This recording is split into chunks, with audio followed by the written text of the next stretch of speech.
ഇതാണ് തമിഴ്നാട് സ്പെഷ്യൽ കേസരി.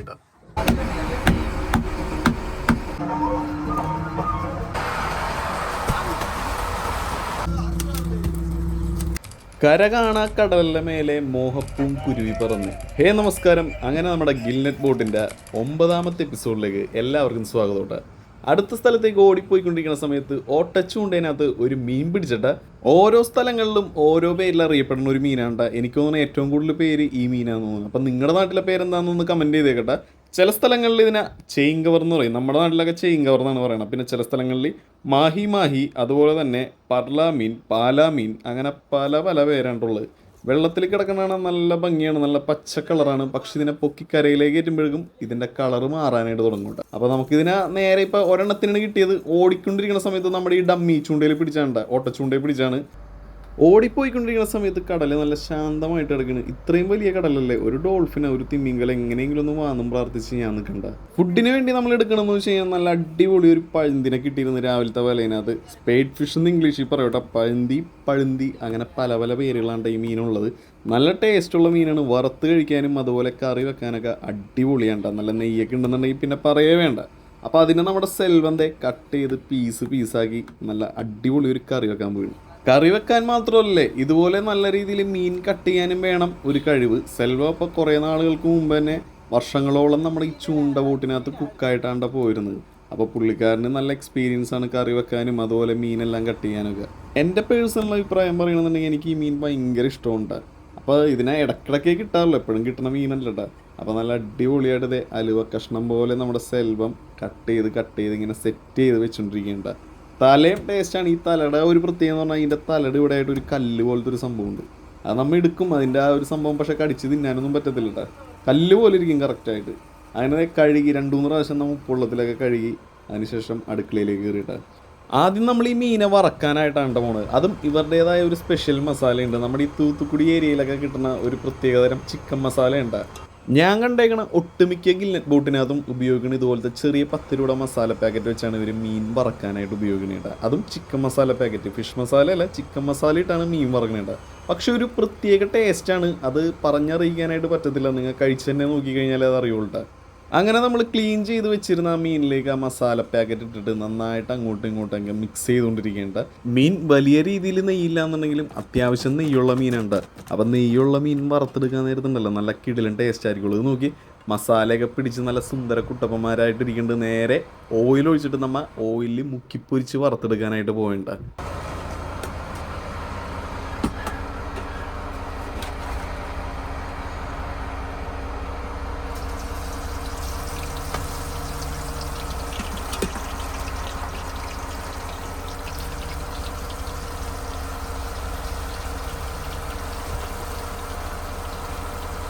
ഈ ബോട്ടിൽ എപ്പോഴും ഒരു മീഡിയം ലെവലിലെ ഫ്രൈ ചെയ്യുള്ളൂ. വലിയ ഡീപ്പായിട്ട് അങ്ങനെ വറുത്തൊന്നും കളയത്തില്ല. ഇത് നോക്കിയാൽ നല്ല സൂപ്പറായിട്ട് പാകത്തിന് വറുത്ത് നമ്മൾ മാറ്റി വെച്ചിട്ടുണ്ട്. മീൻ വറക്കൽ കഴിഞ്ഞപ്പോൾ അടുത്ത ഡിഷ് ഉണ്ടാക്കാൻ പോയാണ്. അത് തമിഴ്നാട്ടിലൊരു ഫേമസ് ആയിട്ടുള്ളൊരു സാധനമുണ്ട്. എന്ത് ഭക്ഷണം കൊടുത്തു കഴിഞ്ഞാലും അതിന് മുന്നേ കൊടുക്കണമെന്നാണ്, അതായത് കേസരി കേട്ടോ.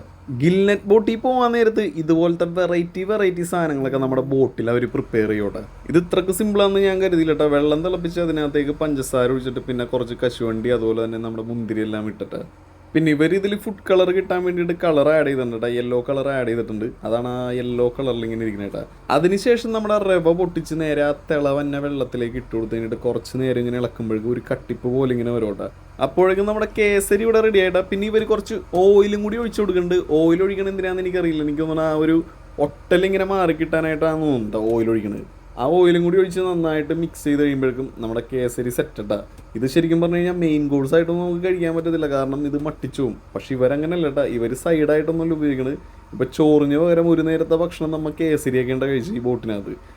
എത്ര വൈകി കഴിഞ്ഞാൽ നൻപൻ വന്നിട്ട് ഞാൻ ഭക്ഷണം കഴിക്കുള്ളൂ. അപ്പോൾ പുള്ളിക്കാരൻ കിടന്നുറങ്ങിയിരുന്നു. അവനെ ചവിട്ടി എണീപ്പിച്ചിട്ട് ഫുഡ് എടുത്തുകൊണ്ടിരിക്കുകയാണ്. എനിക്കും അവനും കൂടിയുള്ള ഒരു തട്ടിലാണ്ട് എടുക്കണം. തട്ടെന്ന് വെച്ച് കഴിഞ്ഞാൽ ഒരു പ്ലേറ്റിനകത്താണ് എടുക്കുന്നത്. ഉറങ്ങിക്കൊണ്ടിരിക്കണവനെ ചവിട്ടി എണീപ്പിക്കുന്നത് തെറ്റാണെന്ന് അറിയാം. പക്ഷേ ഭക്ഷണം കഴിക്കാണ്ട് പണിക്ക് കഴിഞ്ഞ് എന്തെങ്കിലും പറ്റിയാൽ അത് മതി. അങ്ങനെയാണ് ഞാൻ അവനെ ചവിട്ടി എണീപ്പിച്ച് ഭക്ഷണം കഴിക്കാൻ. ഇതാണ് തമിഴ്നാട് സ്പെഷ്യൽ കേസരി കേട്ടോ. സൂപ്പറാ. കേസരി കഴിച്ചാൽ വിശപ്പ് മാറുമെന്ന് സ്രാങ്ക്. അങ്ങനെയാണെന്നുണ്ടെങ്കിൽ രമേശണ്ണം പറഞ്ഞ് പെട്ടെന്നൊരു ബിരിയാണി ഉണ്ടാക്കി തരാമെന്നും പറഞ്ഞ് നേരെ അരി കഴുകി. നമ്മുടെ ബോട്ടാണെന്നുണ്ടെങ്കിൽ ഇവിടെ ലക്ഷ്യസ്ഥാനത്ത് വന്ന് കിടക്കുകയാണ്. വൈകുന്നേരം ആകുമ്പോൾ ഇനി വല നേരെ കടലിലേക്ക് തട്ടിയാൽ മതി കേട്ടോ. കുക്കർ വെച്ച് അതിനകത്തേക്ക് ഓയിൽ ഒഴിച്ച് പിന്നെ നമ്മുടെ ഇഞ്ചി വെളുത്തുള്ളി ഇതെല്ലാം ചതച്ചത്, പിന്നെ ഈ റെഡിമെയ്ഡ് പാക്കറ്റിലൊക്കെ തന്നെ മസാലക്കൂട്ട് ഉണ്ടാവില്ലേ, അതും ഇട്ട് കൊടുത്തിട്ട് അതിലേക്ക് അരിഞ്ഞു വെച്ചിരുന്ന സവാള, അതുപോലെ തന്നെ നമ്മുടെ തക്കാളി, പിന്നെ പച്ചമുളക് ഇതെല്ലാം ഇട്ട് കൊടുത്തിട്ട് നന്നായിട്ട് മിക്സ് ചെയ്ത് കുറച്ച് ഉപ്പ് ഇട്ട് കൊടുത്തിട്ട് ഇതെല്ലാം ഒന്ന് മൊരിഞ്ഞ് വരുമ്പോഴേക്കും പിന്നെ മസാലപ്പൊടികളാണ് ചേർക്കുന്നത്. മഞ്ഞൾപ്പൊടി ഇട്ട് പിന്നെ ബിരിയാണി മസാല എന്ന് പറയുന്ന ഒരു പാക്കറ്റ് ഉണ്ട് ബോട്ടിനകത്ത്. നമ്മുടെ ഈ ബോട്ടിനകത്ത് എപ്പോൾ ബിരിയാണി വെച്ചാലും ഉപയോഗിക്കുന്ന ആ ഒരു മസാല പാക്കറ്റാണ്. ആവശ്യത്തിന് വെള്ളം ഒഴിച്ചിട്ട് പിന്നെ നമ്മൾ വറുത്താദ്യം വെച്ചിരുന്ന നമ്മുടെ ആ ഒരു പഴുന്തിയിലെ അതിൻ്റെ കുറച്ച് പീസ് ഞങ്ങൾ വെറുതെ ഇരുന്ന് കഴിച്ചിട്ടാ. പിന്നീട് മിച്ചുണ്ടായ പീസാണ് ഈ ഇരിക്കണം. അപ്പോൾ അത് വെച്ചാണ് ബിരിയാണി ഉണ്ടാക്കാൻ പോണേട്ടാ. നേരെ ആ മസാലയ്ക്ക് നമ്മുടെ വറുത്ത മീൻ ഇട്ട് കൊടുത്ത് അതിനുശേഷം പിന്നെ അരിയും ഇട്ട് കൊടുത്ത മീൻ്റെ ഒപ്പം കുക്കറിൻ്റെ മൂടിയെല്ലാം വെച്ച് അടച്ച് കുറച്ച് നേരം കഴിഞ്ഞപ്പോൾ തന്നെ വിസിലടിക്കാനായിട്ട് തുടങ്ങിയിട്ടാ. പിന്നെ അതിൻ്റെ ആ എയർ പോയിട്ട് നമുക്ക് എടുക്കാമെന്ന് പറഞ്ഞ് ഞങ്ങളിവിടെ അണിയത്ത് വന്ന് ഇങ്ങനെ ഇരിക്കുകയാണ്. കാറ്റെന്ന് പറയുന്ന സാധനമില്ല കേട്ടോ. വെയിലാണെന്നുണ്ടെങ്കിൽ ഒരു രക്ഷയുമില്ല. സ്രാങ്കാണെന്നുണ്ടെങ്കിൽ വേറെ ഏതോ കൂട്ടബോട്ടിൽ സ്രാങ്കായിട്ട് സംസാരിച്ചുകൊണ്ടിരിക്കുന്നു. കുറച്ച് കഴിഞ്ഞപ്പോൾ തന്നെ ഞങ്ങൾ ബാക്കിലേക്ക് വന്നിട്ട് കുക്കറിൻ്റെ ആ ഒരു എയർ കളയാനായിട്ട് തുടങ്ങിയിട്ടാണ്. ഞാൻ വിചാരിച്ച് ബിരിയാണി കുളമാവുമെന്നാണ്. കാരണം വെള്ളവും കാര്യങ്ങളെല്ലാം ഒഴിച്ചു വെച്ചാണ് അങ്ങനെയായിരുന്നു. പക്ഷേ ഇത് നോക്കിയേ നിങ്ങൾ, നല്ല അടിപൊളി കിഡിലിനായിട്ട് പുള്ളിക്കാരൻ ആ ഒരു ടൈമിങ്ങും ആ വെള്ളം ഒഴിച്ചെല്ലാം പക്കയായിട്ടില്ലേ, ബിരിയാണി നല്ല സെറ്റായിട്ട് കിട്ടിയിട്ട് നോക്കി സൂപ്പറായിട്ട് സെറ്റ് ചെയ്തെടുത്ത്.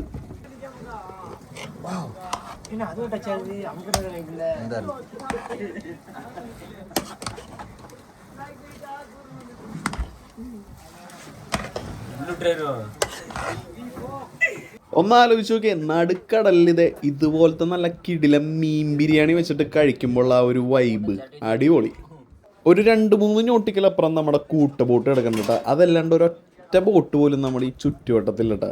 ഒന്നാലോചിച്ച് നോക്കിയേ, ഒരു 80 അടി ബോട്ടിനകത്ത് ഒരു 10 പേരുടെ കടലിലെ 30 ദിവസത്തെ ജീവിതം കൊണ്ടാണ് ഞാൻ നിങ്ങളിലേക്ക് കാണിച്ചുകൊണ്ടിരിക്കുന്നത്. ഈ 30 ദിവസത്തിൽ ചിലപ്പോൾ മീൻ പിടിക്കണ രീതി സെയിം ആയിരിക്കുള്ളൂ. അതുകൊണ്ട് ചിലപ്പോൾ നിങ്ങൾക്ക് റിപ്പീറ്റേഷനായിട്ട് തോന്നാം.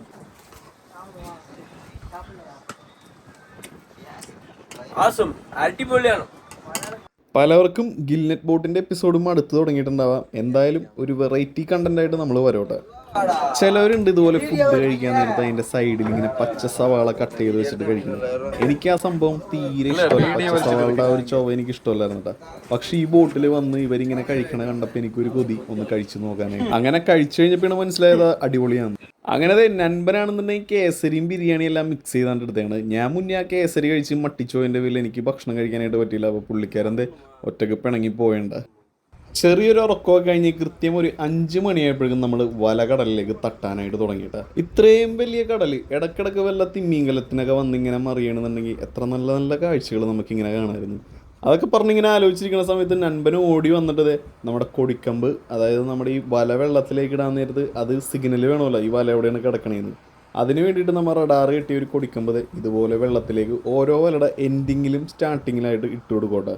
ബോട്ടാണെന്നുണ്ടെങ്കിൽ പയ്യെ കീറി ഇങ്ങനെ തട്ടിയിട്ടുള്ളൂ. പ്രാവശ്യമൊക്കെ അത് മറച്ച് നമ്മുടെ ബോട്ടിൻ്റെ മുമ്പിൽ വന്ന് കളിച്ചിരുന്നുണ്ട്. ഇപ്പം ഇവന്മാരെ കാണാൻ കിട്ടണ്ടായില്ല. അതെ ഇപ്പൊ വന്നിട്ടുണ്ട് ദേവൻ. ആ ചാടിക്കളിക്കട കൊച്ചിരാമ അത് തന്നെ കൊള്ള. Next dolphins. കുന്നോളം ആഗ്രഹിച്ചു കഴിഞ്ഞാൽ ഒരു കുന്നിക്കുരുവോളം കിട്ടുള്ളൂ. ഒരുപാട് നേരം തിമ്മിങ്കലത്തിനെ കാണണേന്നും പറഞ്ഞിരുന്നിരുന്ന് അവസാനം അങ്ങ് ദൂരെ നോക്കി കഴിഞ്ഞപ്പോൾ ഒരു ഡോൾഫിൻ കൂട്ടം ഓടിയവനുണ്ടായിരുന്നു. അവന്മാരാണെന്നുണ്ടെങ്കിൽ നമ്മുടെ ബോട്ടിൻ്റെ മുന്നിൽ കിടന്നത് അങ്ങോട്ടും ഇങ്ങോട്ടൊക്കെ ഓടിച്ചാടി കളിച്ചുകൊണ്ടിരിക്കുന്നുണ്ടാവും.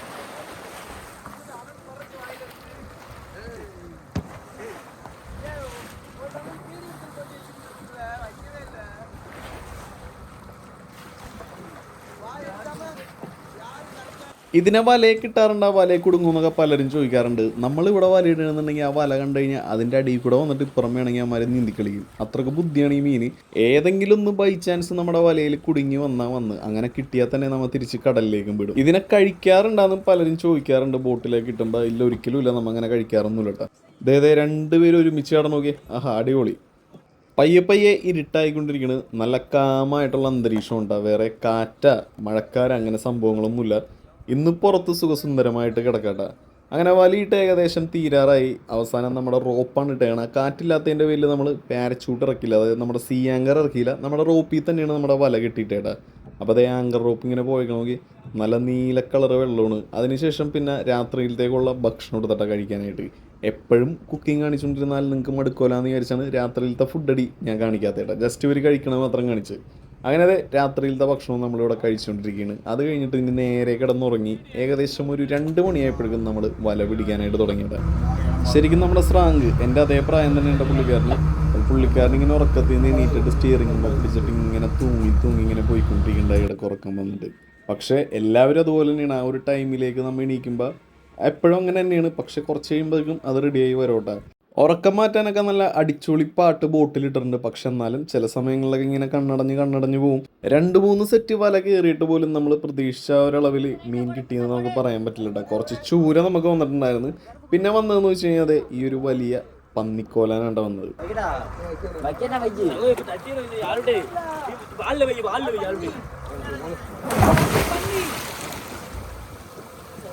ആൽബർട്ട് നേരെ റോപ്പായിട്ട് കടലിലേക്ക് ചാടിയിട്ട ഈ മീൻ്റെ വാലിൽ വെച്ചിട്ട് വേണം നമുക്ക് കപ്പിയിൽ ഇങ്ങനെ പൊക്കി കയറ്റാനായിട്ടാ.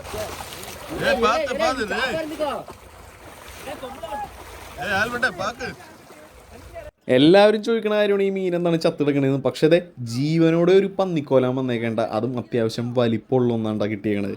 അതങ്ങനെ ഇങ്ങനെയൊന്നും നമുക്ക് വലയിൽ ജീവനോടെ കിട്ടാറില്ല. ഇതെനിക്ക് തോന്നുന്നു ഈ അടുത്ത് എന്തോ ഈ ഒരു കുറച്ച് നേരത്തിനുള്ളിൽ തന്നെ നമ്മുടെ വലയിൽ കുടുങ്ങിയേക്കണേണ്ട.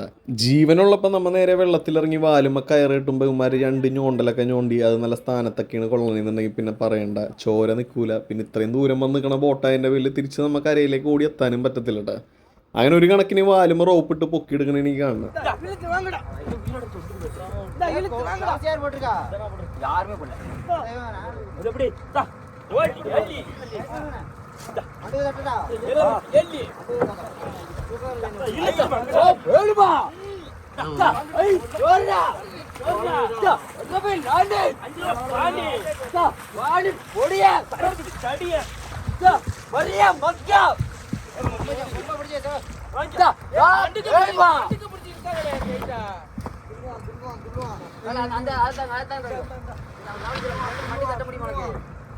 മീനെ പൊക്കി ബോട്ടിൽ കയറ്റി ആദ്യം ഇത് വലയിൽ വന്നു കഴിഞ്ഞപ്പോൾ നമുക്കറിയില്ല ജീവനുള്ള കാര്യം. അങ്ങനെ ഒരു മണ്ടുക്ക്, അതായത് നമ്മുടെ ആ കൊളുത്തില്ലേ, അതിങ്ങനെ തലയിൽ വെച്ച് ഞോണ്ടെടുക്കാൻ നോക്കിയപ്പോഴേക്കും ഇത് വേനെടുത്ത് കഴിഞ്ഞപ്പോൾ ഇങ്ങനെ പിടച്ചിട്ട് കിടന്നു. അങ്ങനെയാണ് നമുക്ക് ജീവൻ ഉണ്ടെന്ന് മനസ്സിലായത്. അങ്ങനെ പൊക്കിയെടുക്കാൻ പറ്റില്ലെന്ന് മനസ്സിലായതും ആ കൊളുത്താണെന്നുണ്ടെങ്കിൽ നേരെ വെള്ളത്തിലേക്ക് പോവുകയും ചെയ്തിട്ട് പൊക്കിയെടുത്ത് നമ്മൾ ഇതിൻ്റെ തലയിൽ തന്നെ ഉണ്ടായിരുന്നു. നോക്കി ഇത്രയും സൈസ് ഉണ്ട് കേട്ടോ. അതിൻ്റെ വായ ഉണ്ട്. പറഞ്ഞു തീരല അടുത്ത പന്നിക്കോല നമ്മുടെ വലയിൽ കുടുങ്ങിയൊക്കെയുണ്ട്. അതായത് കുറച്ച് കയറിയുള്ള പോലെ അപ്പം തന്നെ അടുത്ത മീൻ വന്നിട്ടാ. എനിക്ക് തോന്നുന്നു ഇവർ രണ്ടുപേരും കപ്പിൾസ് ആണെന്ന് തോന്നുന്നുണ്ട്.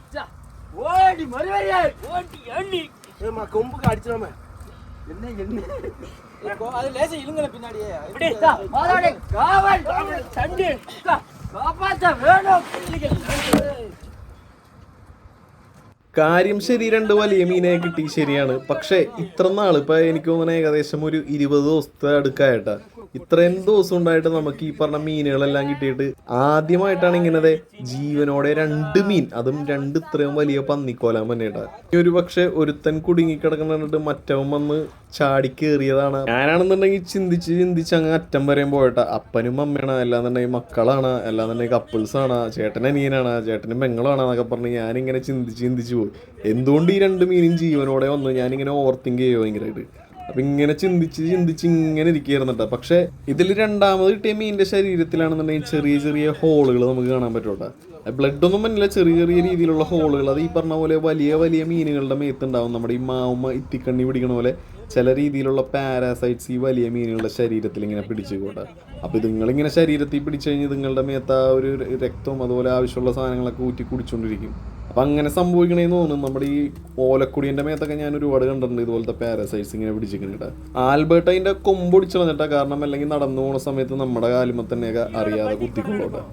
ജീവനോട് ഇതിൻ്റെ കുടലെടുക്കാന്ന് പറയേണ്ടായി. അവസാനം ചത്ത് കഴിഞ്ഞിട്ട് എടുത്താൽ മതി എന്നുള്ളൊരു തീരുമാനത്തിൽ കുറച്ചങ്ങോട്ട് മാറ്റി വെച്ചിട്ടാ. ഏകദേശം 50 കിലോ 55 കിലോ ആ ഒരു ഭാരം, അത്രയും സൈസുള്ളൊരു പന്നിയാണ്. അത്യാവശ്യം റേറ്റ് തന്നെ നമുക്ക് ഈ ഒരു മീനാണ്. ഇപ്പോൾ ഉള്ളതിൽ ഏറ്റവും വില കൂടുതൽ കിലോന് കിട്ടണമെന്ന് വെച്ച് കഴിഞ്ഞാൽ നമ്മുടെ ഈ പന്നിക്കോലനാണ്, അല്ലെങ്കിൽ നമ്മുടെ സ്പോട്ട് ഫിഷ് എന്ന് പറയുന്ന ഈ മീനാണ്.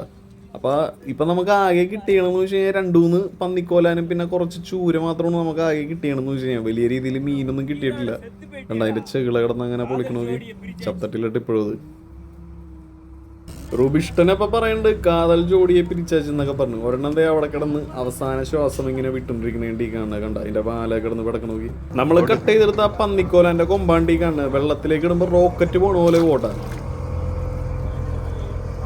കണ്ട കുറച്ചും കൂടി ക്ലോസപ്പ് ആയിട്ട് കാണിച്ചു തരാം. മുന്നേ പറഞ്ഞ പോലെ നമ്മുടെ ആ പന്നിക്കോലൻ്റെ മേത്ത് പാരാസൈറ്റുകൾ വരാൻ നേരത്ത് സംഭവിക്കണേണ്ട് നോക്കി. ഇതൊന്നും അല്ലട്ടാ, ചില സമയങ്ങളിൽ വലിയ കേരനെ കിട്ടുന്നുണ്ട്. അപ്പൊ ആ കേരനെ കിട്ടാൻ നേരത്തുണ്ടല്ലോ അതിന്റെ വായിൽ നമ്മൾ ഈ കൊളുത്ത് കാണാൻ പറ്റും. അതായത് ഈ ചൂണ്ടയിൽ കിട്ടിയിട്ട് ആ ചൂണ്ട പൊട്ടിച്ചുകൊണ്ട് ഓടിക്കളയുമ്പോൾ അതിന്റെ കൊളുത്ത് വായ തന്നെ എടുക്കുള്ളൂ. നിങ്ങൾക്ക് എടുത്ത് കളയാൻ പറ്റില്ല. ആ കൊളുത്തേപ്പാടി ഇങ്ങനെ ജീവിക്കും. മീൻ കിട്ടിയില്ല എന്നും പറഞ്ഞ് വിഷമിച്ചിരിക്കുന്ന സമയത്തായിരുന്നു അടുത്ത 2 സെറ്റ് വലയിനകത്ത് ഇഷ്ടം പോലെ മീനാണ്ട കിട്ടിയത്. ചൂരയാണ് മെയിനായിട്ട്. ചൂരയും ഉണ്ടായിരുന്നു, പിന്നെ ഒരു കേരയും ഉണ്ടായിരുന്നു കേട്ടോ. ആ കേരയുടെ ആണെന്നുണ്ടെങ്കിൽ തലഭാഗമൊന്നുമില്ല, അതൊക്കെ ഏതോ മീൻ കടിച്ചിട്ട് പോയി. സ്രാവല്ലട്ടാ കടിച്ചാണ്. കണ്ടാവുങ്ങൾ എന്ന് പറയും, അതായത് നമ്മുടെ ഈ ഫോൾസ് കില്ലർ ഓയിലല്ലേ, ആ മീനാണ് കൂടുതലും ഇങ്ങനത്തെ മീനുകളെയൊക്കെ കടിച്ചുകൊണ്ട് പോണേന്നാണ്ട ഇവർ പറഞ്ഞത്. അവന്മാരാണെന്നുണ്ടെങ്കിൽ ഒരു കൂട്ടത്തോടെ നടക്കുള്ളൂ. നമ്മുടെ ഈ ഡോൾഫിൻസിനെ പോലെ തന്നെയുണ്ട്. ഇത് നോക്കി, ചൂര വന്ന വരവുണ്ട, ഇഷ്ടം പോലെ ചൂരയുണ്ട വന്നുകൊണ്ടിരിക്കണം. അതൊരു ടൈമാണ്. ആ ഒരു ടൈമിനകത്ത് ചില സമയങ്ങളിൽ കിട്ടും, ചില സമയങ്ങളിൽ കിട്ടില്ല. ചില വലകളിൽ ഉണ്ടാവും, ചില വലകളിൽ ഉണ്ടാവില്ല. അങ്ങനെ വല പിടിച്ചുകൊണ്ടിരിക്കുന്ന സമയത്താണ് ഒരു വെറൈറ്റി മീൻ എൻ്റെ കണ്ണിപ്പെട്ടേട്ടാ. ഇതിനെ നമ്മൾ ഡൂംസ് ഡേ ഫിഷ് അല്ലെങ്കിൽ ഓർ ഫിഷ് എന്നൊക്കെ പറയും. ആഴക്കടലിൽ കാണുന്ന മീനാണ്. അതായത് ഈ മീനിൻ്റെ ഒരു തത്വം അല്ലെങ്കിൽ എന്താ പറയുക, ഈ മീനിനെ പലരും ചൈനക്കാരൊക്കെ വിശേഷിപ്പിക്കണമെന്ന് വെച്ച് കഴിഞ്ഞാൽ ഇത് കരഭാഗത്തോട്ടൊക്കെ വന്നു കഴിഞ്ഞാൽ ലോകം അവസാനിക്കാൻ പോകണമെന്നൊക്കെ ഉള്ള രീതിയിലാണ്. പെട്ടെന്ന് കാണാൻ നേരത്ത് തളയൻ അല്ലെങ്കിൽ പാമ്പാടേണെന്നൊക്കെ തോന്നുന്നുണ്ടെങ്കിലും സംഭവം അതല്ലട്ട. പക്ഷെ വെറൈറ്റി സാധനമാണ്. ഇതിൻ്റെ ശരീരത്തിൽ പിടിക്കാൻ നേരത്തെ അതിൻ്റെ ആ ഒരു മുഖം ഇങ്ങനെ നീണ്ട് വന്നെയുണ്ട ജീവനോടെ ഉണ്ടാവും നമുക്ക് കിട്ടിയാണ്. അപ്പോൾ ഇവർ തന്നെ പറഞ്ഞിരുന്നത് ഇത് ചെറുതാണ്. അതായത് നമ്മുടെ ഈ ബോട്ടിൻ്റെ കണിയം തൊട്ട് വീൽ ഹൗസ് ഇരിക്കണം അത്രയും വലിപ്പമുള്ള മീനെ കിട്ടിയിരുന്നു ഈ സെയിം സാധനം തന്നെ. അപ്പോൾ അതിനെ കിട്ടിയപ്പോൾ തന്നെ ഞാനെടുത്ത് നേരെ സ്റ്റോർ റൂമിലേക്ക് ഇട്ടായിരുന്നു. കാരണം ഈ ഫിഷറീസ് ഫീൽഡിൽ പഠിക്കണ ഒരുപാട് പേര് നമുക്ക് മെസ്സേജ് ഒക്കെ ഉണ്ടായി വെറൈറ്റി എന്തെങ്കിലും കിട്ടണമെന്നുണ്ടെങ്കിൽ കൊണ്ടോ തന്നെ പറഞ്ഞു. ഉപകാരത്തിൽ പെടണമെങ്കിൽ പെട്ടെന്ന് പറഞ്ഞെടുത്തിട്ടാണ്ട. അങ്ങനത്തെ ചൂര കണ്ടിന്യൂസ്ലി ഇങ്ങനെ വന്നുകൊണ്ടിരിക്കുകയാണ്. ഏകദേശം ഒരു 2.5-3 കിലോ സൈസുള്ള ബുള്ളറ്റ് ചൂര ഉണ്ടോ തന്നെ. ബുള്ളറ്റ് എന്നാണ് നമ്മൾ മെയിനായിട്ട് ഈ പറയുന്നത്. അതുപോലെ തന്നെ വരയൻ ചൂര എന്നും ഇതിനെ പറയൂട്ടെ. ആദ്യം കിട്ടിയ മീനെയൊക്കെ നമ്മൾ ഓരോന്നായിട്ട് സ്റ്റോർ റൂമിലേക്ക് ഇറക്കാനായിട്ട് തുടങ്ങിയിട്ട്. അപ്പം മെയിൻ കള്ളി തുറന്നിട്ടില്ല, കാരണം വലയും എല്ലാം അതിൻ്റെ മേളിൽ കിടക്കണതിൻ്റെ വലിയ സൈഡിലത്തെ ഒരു ചെറിയ കള്ളിയുണ്ട്. ആ കള്ളി കൂടെ നേരെ ഐസിൻ്റെ മുകളിലേക്ക് മീൻ ഇട്ടുകൊണ്ടിരിക്കണേണ്ടി കാണുന്നത്. വെട്ടം വന്നപ്പോഴേക്കും കട്ടൻ കാപ്പിയായിട്ട് നമ്മുടെ മുനീശ്വരൻ എത്തിയിട.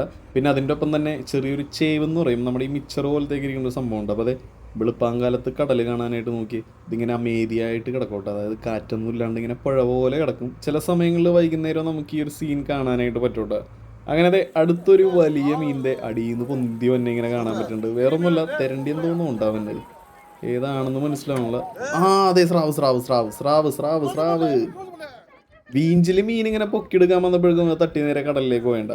പിന്നെ ആൽബർട്ട് ഉള്ളപ്പോൾ ഇവിടെ ഏത് സുറ എന്ന് വെച്ച് കഴിഞ്ഞാൽ തമിഴിൽ സ്രാവെന്നാണ്ട് അർത്ഥം. സുറയല്ല, ഒരു ചൂര പോലും ആൽബർട്ട് ഉള്ളപ്പോൾ പോകൂലട്ടാ.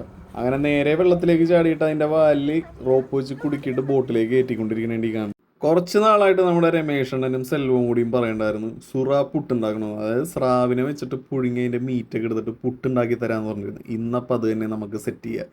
ഇവരുടെ പോലെ തന്നെ ഉറക്കൂലാതായണ്ട ഞാനും നിൽക്കണത്. കാരണം എപ്പോൾ ഏത് വലയിൽ മീൻ വരവെന്ന് അറിയാൻ പാടില്ലാത്തതുകൊണ്ട് നമ്മൾ ഫുൾ ടൈം ഇവരുടെ ഒപ്പം തന്നെ ഞാനും നിൽക്കണ്ടായിരുന്നു.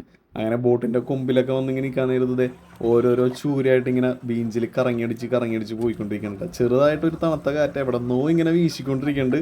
മഴക്കുള്ളൊരു സാധ്യത ഉണ്ടായില്ലേ എന്നും അറിയില്ല. മഴ പെയ്യണത് നല്ലതാണ്, കാരണം കടലൊന്ന് ഇളകി കഴിയുമ്പോൾ മീൻ നമുക്ക് കൂടുതലായിട്ട് വരും. ഒരു മാക്കോ ഷാർക്ക് നമുക്ക് കിട്ടിയിട്ടുണ്ട്, അതായത് ലോങ് ഫിൻ മാക്കോ ഷാർക്കില്ലേ. ഫസ്റ്റ് ടൈം നമ്മൾ വല പിടിച്ചു കഴിഞ്ഞപ്പോൾ ചിന്തിച്ചത് ഇന്ന് രക്ഷയില്ല പണിയുന്നുണ്ട്. പക്ഷേ അവസാനം എൻഡിങ് ആയി കഴിഞ്ഞപ്പോൾ കുഴപ്പമില്ലാതെ പണി നമുക്ക് കിട്ടി. കാരണം 2-3 വലിയ മീനും പിന്നെ കൂടുതലും ചൂര നമുക്കിങ്ങനെ ഈ ഒരു ടൈമായപ്പോൾ വന്നുകൊണ്ടിരിക്കേണ്ടതായിട്ട്. അതും ഒരു 2.5-3 കിലോ സൈസുള്ള ചൂരയാണ് വന്നത്. അങ്ങനത്തെ ചൂരക്ക് റേറ്റ് കുറച്ച് കൂടുതലുമുണ്ട്. എത്ര പറഞ്ഞു കൊടുത്താലും വീണ്ടും പലരും ചോദിക്കും ഈ മീനൊക്കെ നമ്മൾ ഭക്ഷ്യയോഗ്യമായിട്ടാണ് നിങ്ങൾ എടുക്കണത്, ഈ 30 ദിവസം കഴിഞ്ഞ് വന്ന മീൻ എന്നൊക്കെ പറഞ്ഞു. ശരിക്കും 30 ദിവസം കഴിഞ്ഞ് നമുക്ക് ചീത്തായ മീനാണെന്നുണ്ടെങ്കിൽ അത് നമ്മൾ നേരെ വളത്തിനും കാര്യങ്ങൾക്കാണ് പോകുന്നത്. നമുക്ക് മോശമല്ലാത്ത മീനുകൾ മാത്രമാണ് നമ്മൾ കഴിക്കാൻ എടുക്കുന്നുണ്ട്. ഇത് അടുത്തൊരു പന്നിക്കോലം വന്നിട്ടുണ്ട്.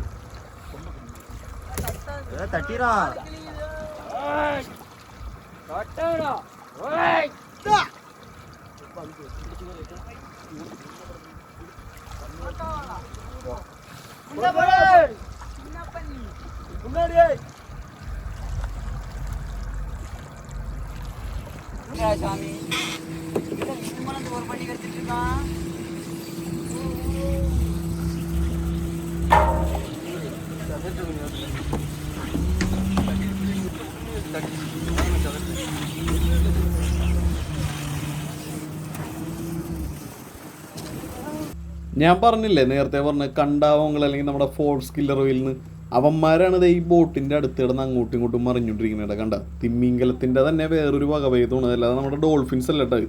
ഇവന്മാർ നമ്മുടെ വലയിൽ ഈ കുടുങ്ങി കിടക്കുന്ന ചൂരനെയൊക്കെ കഴിക്കാൻ വേണ്ടിയിട്ടാണ് ഇങ്ങനെ ഈ വലക്ക് ചുറ്റും കിടന്ന് ഇങ്ങനെ കറങ്ങിക്കൊണ്ടിരിക്കുന്നത്. ഇവന്മാരാണെന്നുണ്ടെങ്കിൽ വലയിൽ കുടുങ്ങിയുമില്ല, ഭയങ്കര ബുദ്ധിമാണ്. അത് മാത്രമല്ല ഒന്ന് രണ്ടെണ്ണമൊക്കെ കുടുങ്ങിയിട്ടുണ്ട് കേട്ടോ. അതിൻ്റെ പല്ല് കാണണം. ഇവന്മാരുടെ പല്ല് ശരിക്കും മനുഷ്യന്മാരുടെ പല്ലൂട്ടത്തെ പല്ലാണ്. കണ്ട അത്യാവശ്യം വലിപ്പം ഉണ്ട്. ഒരെണ്ണം എങ്ങനെ പോയി കഴിഞ്ഞാൽ 100 കിലോ മേളിലുള്ളതാണ് നമ്മുടെ ഈ പറഞ്ഞ ഫോൾസ് കില്ലർ ഓയിൽ. ഇപ്പം കാണാത്തവരൊക്കെ ആണെന്നുണ്ടെങ്കിൽ നമ്മുടെ പേജിനകത്ത് നമ്മുടെ ബോട്ടിന് മുമ്പിൽ കൂടെ ഓടണുണ്ട്. അതുപോലെ ഗൂഗിളിൽ അടിച്ച് നോക്കി കഴിഞ്ഞാൽ അറിയാൻ പറ്റും. ഇഷ്ടം പോലെ ഉണ്ട്. നമ്മുടെ ആ കൊടിക്കമ്പിൻ്റെയൊക്കെ അടുത്തായിട്ട് വന്നിങ്ങനെ കളിച്ചുകൊണ്ടിരിക്കുകയാണ്. അത് കഴിഞ്ഞപ്പോഴാണ് മക്കളെ കൂണ്ട് കണ്ട്. കൂണ്ടെന്ന് വെച്ച് കഴിഞ്ഞാൽ ശ്രീലങ്കക്കാരിട്ട് വെക്കണ ഒരു ഉടക്കാണ്ട്. അതെന്ന് വെച്ച് കഴിഞ്ഞാൽ ആ കൂണ്ടിനകത്ത് സോളാർ വെച്ചിട്ടുള്ള മാർക്കിംഗ് ഉണ്ടാവും GPS-നകത്ത്. ഇഷ്ടം പോലെ മീനുകളായിരിക്കും ഇതിൻ്റെ അടിയിൽ. സ്രാവ് എല്ലാ മീനും ഉണ്ടാവും. അപ്പോൾ ഇത് ഇടക്കിടക്ക് നമുക്ക് കിട്ടാറുണ്ട്. ഇതിൻ്റെ ചുറ്റിനും ബോട്ടിട്ട് ഓടിച്ച് നമ്മൾ ചൂണ്ടിയിട്ട് മീനെ പൊക്കോട്ടെ. കണ്ട ഇതൊരുപാട് ആഴങ്ങളിലേക്ക് പോയിട്ടുണ്ടാവും. ഇതുമ്മ ഈ പായലൊക്കെ പിടിച്ച് കഴിയുമ്പോൾ ഇഷ്ടം പോലെ മീനായിരിക്കും ഉണ്ടാവും. വല്ലപ്പോഴൊക്കെ വരാറുള്ളൂ. അപ്പോൾ നേരെ ഞങ്ങൾ എന്ത് ചെയ്തു, ഞങ്ങളൊരു കൊടിക്കമ്പ് എടുത്തിട്ട് റഡാർ കിട്ടിയിട്ട് ആ ഒരു കൂണ്ടുമ്മ ഉടക്കി ഇങ്ങനെ ഇട്ടിട്ട. കാരണം വല പിടിച്ച് കഴിയുമ്പോൾ വന്ന് പിടിക്കാനായിട്ട്. ഇപ്പം നിങ്ങൾക്ക് ഇതിൻ്റെ മുകളിൽ കൂടെ നോക്കുമ്പോൾ തന്നെ കാണാൻ പറ്റും ഇഷ്ടം പോലെ മീൻ ഇതിൻ്റെ അടിയിലേക്ക് ഉണ്ടാവട്ടെ. അപ്പോൾ ഇത് എവിടെയാണ് കിടക്കണേന്ന് അറിയാനായിട്ട് നമ്മുടെ ഒരു കൊടിക്കമ്പ് റഡാർ കിട്ടിയത് അങ്ങോട്ട് ഇട്ട് കൊടുത്തിട്ടുണ്ട്. GPS-ൽ നോക്കി കഴിഞ്ഞാൽ കാണാൻ പറ്റുമല്ല. വലയെടുത്ത് തീർന്നിട്ടില്ല. വലയെടുത്ത് തീർന്നിട്ട് നമ്മൾ നേരെ ഓടി വന്നിട്ട് ഇവരുടെ ആ കൂണ്ടിന് ചുറ്റും ചൂണ്ടിട്ടുള്ള ഒരു മീൻ പിടുത്തമുണ്ട്. അതൊക്കെ നമുക്ക് അടുത്തൊരു എപ്പിസോഡായിട്ട് കണ്ടാലോ. ടാറ്റാ.